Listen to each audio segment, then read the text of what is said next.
hi, welcome back to my channel again. I am here with you guys again. This is me Ankita Kashyap with you. So finally अब हम आए अपने next video के साथ आपके पास। जैसा कि मैंने हमेशा कहा है आपसे कि मैं आगे की वीडियोस देखने से पहले आप पिछले मेरी वीडियोस को देख लें, ताकि आपको पता चल सके कि इससे पहले मैंने और कौन से कंटेंट लाए हैं, इसमें कौन से आपके काम के हैं और कौन से आपके काम के नहीं हैं। सो प्लीज़ एक बार इस वीडियो को देखने से पहले मैं आप सभी से रिक्वेस्ट करना चाहूँगी कि मेरे पिछले वीडियोस को जाके देखें। उनमें अगर आपको अच्छा लगे तो लाइक करें, सब्सक्राइब करें, शेयर करें और कमेंट करके मुझे बताएं। और अपने आगे आपके लिए मैं कैसी वीडियोज़ लाऊँ ये भी आप मुझे कमेंट के द्वारा बता सकते हैं। तो अब मैं ज़्यादा टाइम ना लेते हुए अपनी वीडियो को शुरू करूँगी और आपसे उम्मीद करूँगी कि आप अपने आप को सेफ रख रहे होंगे ओमिक्रॉन में, क्योंकि केसेस तेज़ी से बढ़ रहे हैं, वो आप भी जान रहे हैं, हम भी जान रहे हैं। तो हमारा काम है कि हम अपने आप को सेफ रखें। अगर हम सेफ रहेंगे तो नेशन भी सेफ रहेगा। तो चलिए इसी के साथ मैं अपने वीडियो को शुरू करती हूँ, ज़्यादा लंबा ना लेते हुए। आज का मेरा टॉपिक है लॉन्ग टर्म मोटिवेशन। ये टॉपिक मैंने इसलिए लाया है, इसके पीछे एक मेन मोटिव मेरा ये था। I got a comment from a boy जिसने मुझे ये कहा था कि दीदी मैं पढ़ता तो हूँ, मैं कोशिश करता हूँ पढ़ने का, मैं 1-2 दिन मोटिवेट भी हो जाता हूँ, पर उसके बाद फिर मेरी लाइफ एकदम नॉर्मल हो जाती है और मेरा मोटिवेशन कम हो जाता है। ये वो बच्चा ऐसी मोटिवेशन की शायद बात कर रहा था जो हमारे हिसाब से शॉर्ट टर्म मोटिवेशन होता है, जो कभी हमें किसी वीडियो को देखने से मिल जाता है, कभी किसी अच्छे को सुनने से मिल जाता है, कभी कोई ऐसी वीडियो जिसमें पढ़ाई के बारे में बता रहे हैं वो सुन के मिलता है, तो कभी किसी बाहर के लोगों से मिलता है। बट अक्सर वो मोटिवेशन कुछ दिन तक रहता है, कभी कभी तो 2 घंटे 3 घंटे तक ही रहता है, फिर वो मोटिवेशन खत्म हो जाता है। तो वो होता है शॉर्ट टर्म मोटिवेशन। तो मैंने जैसा कहा था कि अगर आप अपने कमेंट्स में आप मुझे टॉपिक देंगे तो मैं वैसी वीडियोज़ लाऊंगी। तो ये वीडियो भी मुझे कमेंट से बनाने का ऑप्शन मिला उस लड़के की बात सुन के कि हाँ, वो जो फेस कर रहा है शायद वो हर बच्चा एक टाइम पे फेस करता है, आप हमेशा रेगुलर लाइफ में भी फेस करते हैं, वो है मोटिवेशन। तो आज हम उसी के बारे में बात करेंगे कि कैसे हम अपने मोटिवेशन को लंबा ले जा सकते हैं। आई नो इस टॉपिक पे आपको बहुत सारे वीडियोस मिले होंगे, आपने देखे भी होंगे, मैं एग्री करती हूँ, बट मे भी उसमें कुछ इम्प्रैक्टिकल बातें हुई होंगी। तो इसमें मैं आपसे एकदम प्रैक्टिकली करूँगी, क्योंकि मैं भी एक स्टूडेंट हूँ, मैं भी ये चीज़ें फेस करती हूँ, तो मुझे पता है कि कैसे मैं इन चीज़ों से डील कर सकती हूँ या आप कैसे कर सकते हो। तो चलिए मैं अपने वीडियो को स्टार्ट करती हूँ अपने टॉपिक के साथ। हमारा पहला पॉइंट है वाई। ये ऐसा सवाल है जो आपने हर वीडियो में, हर एक टॉपर के मुंह से, हर एक स्ट्रैटेजी वाले में सुना होगा, वाई। बिकॉज बिना वाई के आप कोई भी चीज़ डिसाइड नहीं कर सकते, बिना वाई के आप अपनी टारगेट नहीं डिसाइड कर सकते, बिना वाई के आप अपना एम नहीं डिसाइड कर सकते, बिना वाई के आप अपना अल्टीमेट एम तक भी नहीं पा सकते। Seriously why is so important. किसी भी काम को करने के लिए, अपनी चॉइस को जानने के लिए, हर चीज़ के लिए वाई मैटर करता है। और इसको मैं इग्नोर नहीं, मैं क्या, जितनी भी वीडियोज अगर इससे रिलेटेड आएंगे लॉन्ग टर्म मोटिवेशन या एम से रिलेटेड, तो वो हमेशा आपसे पहला क्वेश्चन यही करेंगे कि आपको आपका वाई जरूर पता होना चाहिए। बिना वाई के आप कुछ भी नहीं कर सकते। वाई मतलब क्या, क्यों करना चाहते हो आप वो चीज़। अगर आप पढ़ रहे हो तो उस पढ़ने के पीछे रीजन क्या है। अगर आप मेहनत कर रहे हो, अपना दिमाग इस्तेमाल कर रहे हो, तो इतना दिमाग इस्तेमाल करने के पीछे, इतने वर्क के पीछे आपका रीजन क्या है, वो आपको पता होना चाहिए। वो पता कैसे होगा, जब आपको अपना अल्टीमेट एम पता होगा, जो कि इस टॉपिक में आप आगे देखोगे। अल्टीमेट एम के बारे में मैंने बात किया है और अपनी पहली वीडियो उसमें तो मैंने अल्टीमेट एम को पूरे अच्छे से डिस्क्राइब किया है। तो अगर किसी को अल्टीमेट एम का मतलब नहीं पता है तो प्लीज़ जो जाके मेरी पहली एम, जिसमें आपको एम को कैसे डिसाइड करना है, वो वीडियो जो दिया हुआ है उसको देखें, आपको पता चल जाएगा कि आप कैसे अपने अल्टीमेट एम को डिसाइड कर सकते हैं। तो वाई का रीज़न आपको खुद ही से पता करना होगा। इसके रीज़न कभी भी मम्मी पापा या कोई और नहीं हो सकता है। इसका रीज़न आप खुद हो सकते हैं, आपकी इनर वॉइस हो सकती है, जो कि मैंने अपने पहले वीडियो में भी इस चीज़ को डिस्क्राइब किया। तो मैं इसमें ज़्यादा टाइम नहीं लूँगी। आप सभी से रिक्वेस्ट करूँगी, जो वाई का मतलब नहीं समझ पा रहा, अपनी इनर वॉइस का मतलब नहीं समझ पा रहा, वो प्लीज़ मेरी फर्स्ट वीडियो को जाकर रेफर करें, उसको देखें, मे भी आप अपने डाउट को अच्छे से क्लियर कर पाओगे। दूसरा टॉपिक है डेडिकेशन और ओरिएंटेशन।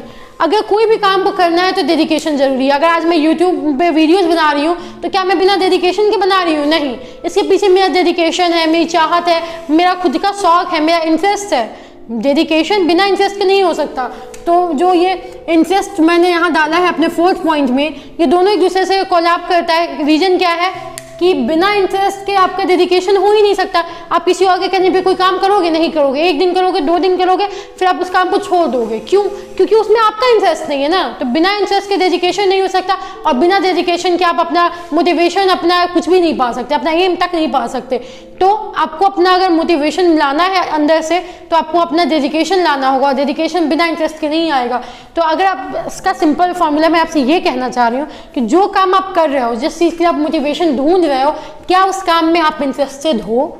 क्या वो आप खुद के लिए कर रहे हो या दूसरों के लिए, ये आपको पता होना चाहिए कि ये आप चाह रहे हो या दूसरे चाह रहे हैं। और क्या उस चीज़ को करने में आप डेडिकेशन दे सकते हो अपना, कि आप कंटिन्यू उस चीज़ में मेहनत कर सकते हो बिना हारे, बिना टूटे, लो फेजेस को फेस करते हुए, कि आप कर सकते हो। अगर हाँ तो ही आपको मोटिवेशन, तो फिर तो आपको किसी वीडियो की जरूरत नहीं है, तो मोटिवेशन आपके अंदर है। फिर तो मोटिवेशन अगर आप ये सारी चीज़ें कर पा रहे हो, अगर आपके इंटरेस्ट है उसमें, आप डेडिकेट हो, अगर आप खुद से चाह रहे हो बिना किसी के कहे हुए, तो आपको किसी की जरूरत नहीं है मोटिवेशन के लिए। वो खुद आपका एक मोटिवेशन है, और जिसका सबसे मेन रीजन आपका वाई है। बिना वाई के कोई मोटिवेशन नहीं है, बिना इंटरेस्ट के कोई मोटिवेशन नहीं है, और बिना डेडिकेशन के तो आप कुछ कर ही नहीं सकते। चाहे वो इतना छोटा काम हो या इतना बड़ा काम क्यों ना, चाहे वो 10th के सिलेबस को कंप्लीट करना हो या यूपीएससी के सिलेबस को खत्म करना हो, बिना डेडिकेशन के कुछ नहीं हो सकता। Self motivation, tackle boring subject, इन दोनों को भी मैं कोलैब करूंगी। रीजन क्या है कि सबसे पहली बात सेल्फ मोटिवेशन में आपका, मेरे कहने का मतलब है आपका खुद का मोटिवेशन। मेरा वीडियो, कोई और वीडियो, कोई मोटिवेशनल स्पीकर, कोई आपके अंदर मोटिवेशन नहीं ला सकता। अगर आपने बड़े बड़े मोटिवेशनल स्पीकर के वीडियोस देखे होंगे तो वो भी आपसे यही कहते हैं कि आपका मोटिवेशन सेल्फ मोटिवेशन होना चाहिए, जो आपका खुद का मोटिवेशन हो। जब आप पढ़ने बैठ रहे हो तो आपको पता होना चाहिए कि आप पढ़ क्यों रहे हो, क्या रीजन क्या है। आप खुद को इमेजिन करो कि अगर आप ये पढ़ रहे हो, अगर आप उस चीज़ में मेहनत कर रहे हो तो क्यों कर रहे हो, और इसके बाद इसके रिजल्ट क्या होगा, ये आपको जब तक पता नहीं होगा, आपके माइंड में जब तक ये चीज़ें नहीं आएंगी, आप मोटिवेट नहीं हो सके। क्योंकि पढ़ते टाइम हर कोई कंटिन्यू, आप जानते होंगे कि स्टूडेंट लाइफ में ग्राफ बहुत होते हैं, ऊपर नीचे ऊपर नीचे ऊपर नीचे। रीजन क्या है, आप कभी भी एक लेवल से आगे नहीं जा सकते, आपको नीचे भी आना पड़ता है ताकि आप अपने फेलियर को भी फेस करने के लेवल बनो। हमेशा सक्सेस पाओगे तो फिर शायद आप कभी फेलियर पाने पे टूट जाओ। तो इसलिए एक स्टूडेंट जो है वो हर फेजेस को क्रॉस करता है, लो फेजेस भी, हाई फेजेस भी, every phases, anger phase, happy phase, sad phase, हर फेज को आपको क्रॉस करना पड़ता है। तो आपके लिए, उसके लिए आपके बिना सेल्फ मोटिवेशन कि आप अपने किसी फेस को आप अपने किसी भी फेस को आप फिर वो फेस नहीं कर पाओगे। रीजन क्या होगा कि जब तक आपके अंदर से मोटिवेशन नहीं आएगा, आप क्यों करोगे। आप एक बार थक गए तो फिर आपको उठने के लिए कोई ना कोई रीजन तो चाहिए, वही रीजन आपका सेल्फ मोटिवेशन बनता है। आपको टैकल करना होगा अपने बोरिंग सब्जेक्ट्स को, कैसे, अपने मोटिवेशन से। अगर आपको पता है कि आपको 10 साल बाद ये चीज़ बनना है, 3 साल बाद आपको इस चीज़ में, इस फील्ड में उतरना है, ताकि आप 10 साल बाद अपनी वो सपनों को पूरा कर सको, अपनी अल्टीमेट एम को पा सको, तो आपको पढ़ना है। पढ़ने के अंदर आपको, उसके अंदर आपको बोरिंग सब्जेक्ट्स भी होंगे और अच्छे सब्जेक्ट्स भी होंगे। अच्छे सब्जेक्ट तो हर बच्चे पढ़ लेते हैं, मैं भी पढ़ लेती हूँ, पर बोरिंग सब्जेक्ट को पढ़ने के लिए मुझे मोटिवेशन की जरूरत पड़ती है कि मुझे पढ़ना क्यों है। वो रीज़न होता है मेरा एम, क्योंकि बिना उसके, अगर मुझे एम चाहिए तो मुझे अपने बोरिंग सब्जेक्ट को भी क्लियर करना है, क्योंकि वो भी एक सीढ़ी है मेरे एम तक जाने के लिए। और मैं सीढ़ी जंप करके आगे नहीं बढ़ सकती। ये वो सीढ़ियाँ नहीं है घर की जो हम लोग बचपन में छड़प जाया करते थे यहाँ से वहाँ। ये हमारे लाइफ की सीढ़ी है जो कि बहुत मुश्किल होती है, सबको पता है। तो इसके लिए आपको अपने टैकल करना होगा बोरिंग सब्जेक्ट को। वो कैसे, तो वो आपको खुद से करना होगा। ये माइंड में रखे कि मुझे ये पढ़ना है क्योंकि मुझे उस चीज़ को पाना है। बोरिंग तब तक है जब तक आप उसमें इंटरेस्ट नहीं दिखा रहे हो। एक बार उस सब्जेक्ट को समझने की कोशिश करो। दुनिया में कोई सब्जेक्ट बोरिंग नहीं है, क्योंकि अगर आप सच में क्यूरियस है, अगर आप एक स्टूडेंट हैं तो आपके अंदर क्यूरियसिटी तो भरी होगी, क्योंकि जिस स्टूडेंट के अंदर क्यूरियसिटी नहीं है किसी चीज़ को जानने की, फिर उसको हम स्टूडेंट नहीं कह सकते। जैसे मैंने पहले वीडियो में भी कहा था, विद्यार्थी का मतलब ही यही होता है कि जहाँ से विद्या मिले वहाँ से उसको ले लो, उसको ग्रहण करो, तभी आप एक विद्यार्थी बनते हो। तो अगर आप खुद को एक स्टूडेंट कहते हो, इट मीन्स आप एक स्टूडेंट हो, और इट मीन्स आप किसी भी चीज़ को टैकल कर सकते हो, किसी भी सिलेबस को, किसी भी बुक को आप अगर इंटरेस्ट लेके करते हो तो वो सब्जेक्ट आपके लिए खुद ही अच्छा बन जाता है। रीज़न क्या होता है, ये आपकी माइंड, ये सारा इस माइंड का खेल है। जिस दिन आप अपने माइंड में ये चीज़ बैठा लेते हो कि आपको सुबह जगना है, उस दिन बिना अलार्म के आप जगते हो। ये चीज़ का भी ध्यान देना, एक बार ट्राई करके देखना, मैं झूठ नहीं कह रही। जिस दिन आपको ये होता है कि मुझे सुबह कहीं घूमने जाना है, उस दिन आपको कोई जगाता नहीं है, आप खुद ही जग जाते हो। रीजन क्या, आपका माइंड, आपको पता है उसको, माइंड को वो चीज़ें पसंद है, वो कर रहा है। तो आपको दूसरों को नहीं, खुद के माइंड को समझाना है कि उसको वो सब्जेक्ट पढ़ना है। बोरिंग है तो क्या, मेरे एम के लिए जरूरी है तो मेरे लिए वो भी जरूरी है। और बिलीव में, जिस दिन आप ये सोच के पढ़ना शुरू करोगे ना, एक एक कॉन्सेप्ट को समझना शुरू करोगे ना, बुक के सिवा, इसलिए मत समझे क्योंकि आपको बुक में एग्जाम देना है, नहीं, इसलिए क्योंकि आपकी नॉलेज बढ़ी है। जिस दिन आप इस हिसाब से पढ़ोगे ना, आई स्वेयर आपको उस सब्जेक्ट में इंटरेस्ट आएगा, उसमें आप खुद पढ़ने लगोगे। पर उसके लिए आपको बस एक बुक पे नहीं, उसके अलग सोर्सेज पे जाना होगा, ताकि आप उस चीज़ को और डीपली जानो और आपका इंटरेस्ट उसमें बढ़ जाए। फिर मेरा पॉइंट है मंथली, वीकली, डेली टारगेट। अगर आपको अपने एम को पाना है, मोटिवेट रहना है, तो आपको एक बार में अनरियलिस्टिक प्लान नहीं बनाने हैं कि मुझे एक साल में इतने में, मुझे एक महीने में 2 बुक खत्म कर देनी है। भाई तुम एक स्टूडेंट हो, मैं मान रही हूँ, तुम पढ़ भी सकते हो, पर बुक को खत्म करना हमारा टारगेट नहीं है। हमारा टारगेट है हर एक कॉन्सेप्ट को क्लियर करना, क्योंकि हमें एक एग्जाम देना है, एक नॉलेज गेन करना है। तो नॉलेज बिना कॉन्सेप्ट क्लियरेंस के नहीं मिलता। रटोगे 1 महीने 2 महीने बाद भूल जाओगे, फिर क्या करोगे, फिर दोबारा पढ़ोगे। उससे अच्छा है कॉन्सेप्ट क्लियर करो, रटना बाद में एग्जाम के टाइम पे। उससे पहले आपके कॉन्सेप्ट इतने क्लियर होने चाहिए कि जब वो टॉपिक आपके सामने आए आप उसको एकदम अच्छे से समझ सको। तो आपको उसके लिए मंथली, वीकली और डेली टारगेट बनाने पड़ेंगे। एक मंथ में टारगेट डिसाइड कर लो कि मुझे एक मंथ में इतने चैप्टर खत्म कर दें। एक टिप है जो कि हर टॉपर्स देता है कि आप अपने बुक्स को पेज वाइज बांट लो कि आपको एक मंथ में इतने पेजेस खत्म करने हैं बुक के। उस पेजेस को फिर आप डेली, वीकली बेसिस पे बांट दो और उस पेज को फिर डेली, कि मुझे रोज अगर मानो 500 पेजेस हैं तो मुझे रोज 20 पेजेस पढ़ने हैं। वीक में मुझे कम से कम 140 पेज खत्म करने हैं एनी हाउ, ताकि मैं लास्ट मंथ तक कैसे भी 500 पेजेस को क्लियर कर सकूं। समझ रहे हो मैं कहना क्या चाह रही हूँ? अपने प्लान को छोटे छोटे चीज़ों में बांटो ताकि तुम उसको जल्दी जल्दी, जैसे सीढ़ियाँ छोटी होती हैं तो हम उसको ईजिली उस पर चले जाते हैं, पर जब सीढ़ियाँ ऊंची होती हैं तो हमें उसको पार करने में समय लगता है। तो हमें पहले छोटी सीढ़ियों को पार करना है, शुरुआत हमेशा छोटे से करना है, फिर हम खुद ही ऊपर तक पहुँच जाएंगे। आई थिंक आप समझ रहे होंगे हम कहना क्या चाह रहे हैं।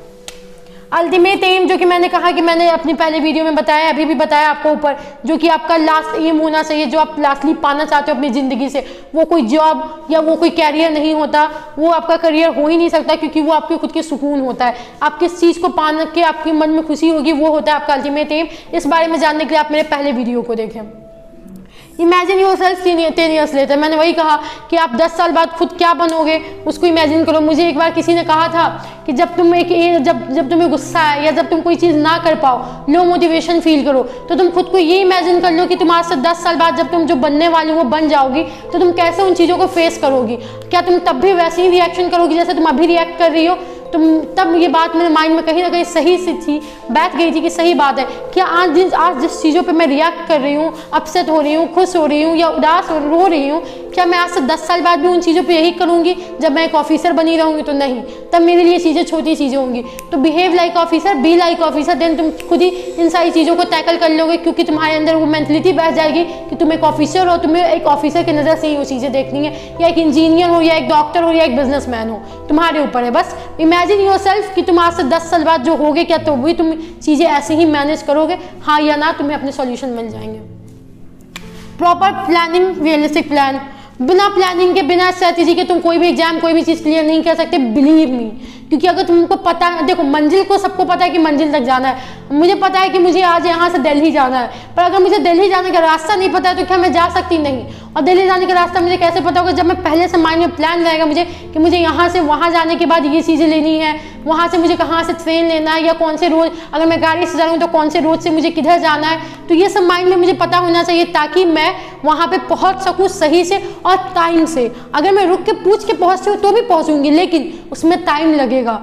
तो अपना प्लानिंग ऐसा हो कि तुमको रुकना ना पड़े और तुम औरों से जल्दी पहुंच जाओ, क्योंकि तुम्हारी कंपटीशन में बहुत लोग खड़े हैं। तो तुम्हें उन सबसे अच्छा बनने के लिए यही करना होगा कि तुम्हारी प्लानिंग एकदम परफेक्ट होनी चाहिए। बिना प्लानिंग के तुम अपने, हाँ मे भी तुम अपनी मंजिल को पा लो, लेकिन समय लगेगा। तो जब हम चीज़ों को ईजिली कर सकते हैं तो उसमें समय क्यों लगाना? So make a plan, realistic plan जो तुम कर सकते हो, क्योंकि तुम्हें अपनी कैपेसिटी बहुत अच्छे से पता है। दूसरों की बातों में मत आओ। अगर तुमसे वो चीज़ें 2 दिन में हो रही है, तुम 2 दिन में करो, लेकिन ऐसा करो कि जब तुम 10 दिन बाद भी उन चीज़ों को पढ़ो तो तुम्हारा माइंड एकदम क्लियर होना चाहिए। आई थिंक तुम समझ चुके होगे मेरे कहने का मतलब। So make a realistic plan and make a plan. Without plan you can't achieve your success. Victory celebration, मतलब जीत की, वो मंजिल वाली जीत की मैं बात नहीं कर रही। जब आप छोटे छोटे स्टेजेस, लाइक मैं हूँ, जब मैं कोई सब्जेक्ट पढ़ती हूँ और मेरा एक दिन की टारगेट खत्म होती है तो रात में मुझे खुद पे प्राउड होता है, मैं खुद को खुश करती हूँ, या मेरी जो फेवरेट चीज़ है मैं वो करके सोती हूँ। क्यों? रीज़न क्या होता है इससे कि मुझे खुद में मोटिवेशन फील होता है, यार आज मैंने ये किया। जैसे मुझे आइसक्रीम खाना पसंद है, अगर मैंने कुछ सोच रखा है कि मुझे जब तक ये मेरा कंप्लीट नहीं होगा मैं आइसक्रीम नहीं खाऊंगी, तो मेरे माइंड में रहता है कि मुझे खत्म करना है, क्योंकि उसके बाद मुझे आइसक्रीम खाना है। तो उसको खुद को अपने आप को तुम प्राइज दो, छोटी छोटी प्राइजेस दो, नहीं दे सकते तो वो चीज़ें करो जो तुम्हें पसंद हो, पर तब करो जब तुम अपने प्लान को फुलफिल कर लो। एक दिन के डेली टारगेट की मैं बात करी, अगर तुम्हारी रोज़ की टारगेट जो तुमने सुबह अपने एक चीज़ पे लिखी हुई है एक पेपर पे और रात में वो कंप्लीट है, सो सेलिब्रेट इट यार। तुमने एक दिन तुमने क्रॉस किया अपने वे से। बहुत मुश्किल होता है जो तुम सोचे हो उस चीज़ को तुम पा लो एक दिन में, तो तुमने एक छोटी चीज़ को पाई, उसी चीज़ पे ध्यान रखो। कल क्या पढ़ना है भूल जाओ, आज क्या पढ़ना है तुम्हारे माइंड में वही होना चाहिए। मंथली टारगेट को भी साइड करो, बस तुम्हारा जो डेली टारगेट है वो तुम्हारा मिशन होना चाहिए। टाइम मैनेजमेंट बहुत ज़रूरी है, बिना टाइम मैनेजमेंट के तुम सक्सेस नहीं पा सकते, क्योंकि तुम्हें पता है कि तुम्हें कितने घंटे कहाँ देने हैं। और मेरा मानो तो घंटे वाइज कभी मत पढ़ना भैया कि तुम्हें इतना घंटा पढ़ना है, कभी नहीं। अपने टारगेट के हिसाब से अपने टॉपिक, अगर तुम उस टॉपिक को 10 मिनट में खत्म कर रहे हो तो उस पर 1 घंटा क्यों देना। 10 मिनट में टॉपिक खत्म करो, फ्री हो जाओ। अगर तुम उस टॉपिक को 2 घंटे में कर रहे हो तो फिर तुम 2 घंटे पढ़ो। बस टारगेट के हिसाब से, अपने टॉपिक्स के हिसाब से पढ़ना, घंटे के हिसाब से कभी मत पढ़ना। दूसरों की बातों में मत आना कि मुझे 20 घंटे पढ़ने, 18 घंटे पढ़ने तभी मैं सक्सेसफुल होऊंगा। नेवर। तुम्हें पता है कि तुम कितने घंटे पढ़ के सक्सेसफुल हो सकते हो। बहुत लोग 4 घंटे पढ़ के भी यूपीएससी एग्जाम निकाल लेते हैं, और बहुत लोग 20-20 घंटे रूम में बंद होने के बाद भी यूपीएससी को कभी क्रैक नहीं कर पाते। सो टाइम मैनेजमेंट अपने हिसाब से, दूसरों के हिसाब से कभी भी नहीं। थोड़ा सेल्फिश हो। मेरी मम्मी हमेशा मेरे से कहती हैं कि जब तुम्हें अपने लाइफ में कुछ पाना है तो थोड़ा तो सेल्फिश होना पड़ेगा, अपने बारे में सोचना पड़ेगा। सेल्फिश होने का मतलब मैं ये नहीं कह रही कि तुम किसी के साथ गलत करो, कोई तुमसे हेल्प मांग रहा है तो मना करो, लेकिन सबसे मेन चीज़ नो बोलना सीखो। जो चीज़ें तुम्हें नहीं पसंद, जो चीज़ तुम नहीं करना चाहते हो, जो चीज़ें तुम्हें नहीं करना है क्योंकि तुम्हारे टारगेट बचे हुए हैं, तुम्हारे एम के लिए सही नहीं है, तुम्हारा दिल नहीं मान रहा, उसको सीधा नो कहना सीखो। 2 दिन 3 दिन लोग तुम्हारी बातों का बुरा मानेंगे, उसके बाद लोगों को आदत हो जाएगी उस चीज़ की, फिर लोग तुम्हारी बात का बुरा मानना बंद कर देंगे और तुम्हारी लाइफ और ईजी हो जाएगी। सो ना कहना सीखना पड़ेगा अगर अपने करियर में कुछ करना है और अपने प्लान को सक्सेसफुल बनाना है तो। चेयर्स लो फेजेस, जो मैंने पहले ही कहा, अपने लो फेजेस को सेलिब्रेट करो। सबके लाइफ में आता है। अगर तुम कभी डाउन होते हो, कभी नहीं पढ़ पा रहे हो, मत अपसेट हो, ठीक है, सबके ज़िंदगी में होता है, मेरी ज़िंदगी में भी होता है। मैंने भी जब 2-3 वीडियो बनाए तो इसके बाद मैं थोड़ा लो फील कर रही थी, जब मेरे व्यूज़ नहीं बढ़ रहे थे, मुझे लगा पता नहीं आप लोगों को पसंद आ रहा है कि नहीं। स्टिल मुझे खुद पे बिलीव था कि अगर मैं दोबारा लाऊंगी, मैं मेहनत करूँगी, आप लोगों को पसंद आएगा। तो अपने आप को लो फेज में खुद को एक्सेप्ट करो। हाँ भाई, मेरे साथ है तो दुनिया में हर किसी के साथ है, you are not the only one जो ये चीज़ें फेस कर रहा है। सो इस चीज़ को फेस करो बस खुशी से, ये सोच के आज लो हूँ लेकिन कल मेरा दिन प्रोडक्टिव होना चाहिए। आज लो गया तो गया, कल मेरे हाथ में वो मेरा अच्छा होना चाहिए। Don't quit, think and start, remove quit word from your mind and life dictionary. Simple चीज़ है, मैं इतना कहूँगी, ये चीज़ कि मुझसे अब ये चीज़ नहीं होगा, ये चीज़ दिमाग से ही भूल जाओ। सोचो ही मत कि ये शब्द है जिंदगी में कि नहीं होगा। रुक जाओ, जब थक रहे हो रुको, सोचो कि अब आगे और क्या करूँ कि मैं फिर आगे बढ़ जाऊँ। थोड़ा समय लो, आराम करो, फिर शुरू करो, लेकिन आगे बढ़ो, पीछे नहीं हटना है। ये जो छोड़ने का शब्द है कि मुझे ये चीज़ नहीं करना है, ये शब्द अपने दिमाग से निकाल देना है, क्योंकि हम स्टूडेंट हैं, हम हर चीज़ कर सकते हैं। और सबसे बड़ी चीज़, हम ह्यूमन है, और ह्यूमन एक एक चीज़ कर सकता है। जब ह्यूमन स्पेस पे जा सकता है, जब ह्यूमन एक इतना बड़ा साइंटिस्ट हो सकता है, जब ह्यूमन पूरा पैरालिसिस होते हुए भी बड़े साइंटिस्ट हो सकते हैं, तो फिर हम लोग कुछ भी कर सकते हैं। बस अपने माइंड को समझाना है आपको। Know your distraction. लास्टली मैं अपना लास्ट पॉइंट यही बताना चाहूँगी, अपने डिस्ट्रैक्शन जान लो, क्योंकि जब तक तुम्हें अपने डिस्ट्रैक्शंस नहीं पता होंगे, तुम्हारी टाइम कहाँ जा रही है वो तुम्हें नहीं पता होगा, तुम कभी भी अपने आप को समझ नहीं पाओगे। सो रात में सोने से पहले बस एक काम करो, डायरी राइटिंग। मैं सबको ही कहते हैं, मैं भी कह रही हूँ, ट्राई इट गाइज। जिस दिन सोने से पहले तुम बस इतना लिख दो कि आज तुम्हारा टाइम कहाँ बर्बाद हुआ है, उसके अगले दिन तुम्हें वो चीज़ माइंड में रहेगा कि मेरा कल इतना टाइम यहाँ बर्बाद हुआ है, तो आज तो थोड़ा कम, पूरा कम नहीं कर पाओगे, बट हाँ माइंड में रहेगा तो थोड़ा कम जरूर होगा। सो अपने डिस्ट्रैक्शन को पता करो, जानो, और कोई भी प्रॉब्लम हो आगे की, कोई भी चीज़ हो जो आप नहीं टैकल कर पा रहे हो, तो आप मुझे कमेंट कर सकते हो, मेरे ईमेल पे आप मुझे मैसेज कर सकते हो, मैं आपका रिप्लाई करूंगी। और जैसा कि मैंने आपको आपके टॉपिक बताई, जैसा आप लोगों ने पूछा था, मैं आपसे रिक्वेस्ट करूंगी कि आप आगे कौन से टॉपिक पे वीडियो चाहते हो वो भी आप बता दो। अगर वो टॉपिक सही होगी, सबके लायक होगी, कॉमन होगी, I will make video for you. So lastly मैं कहूँगी, प्लीज़ मेरे चैनल को लाइक करें, सब्सक्राइब करें, शेयर करें। हाँ, सेल्फ मोटिवेट हमेशा रहे, बिना सेल्फ मोटिवेशन के कुछ भी नहीं हो सकता। Thank you so much guys.